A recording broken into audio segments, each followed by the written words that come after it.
tanımaq istəyirəm. Balamın qatilini tapmısan? Sən öldürdün. O gülləkar sənə deyildi. Kızının qatilinin kim olduğunu bilmək istəyirsən? 3 sifariş var. Yerinə yetir. Adını versinlər bizə. Ata! Bir problem var. Mən heç nə bilmirəm. Birdən şeytan doldurur. Dolu olsun, narahat olma. Qızını öldürüblər, hə? Çınar atasını öldürüb.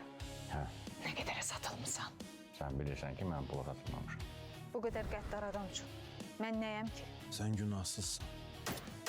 Mən dözərəm. Atanın qatilinə dözərsən. Birdən məni öldürdülər. Onda mən də öləcəm. Mən deyəsən səni sevdim.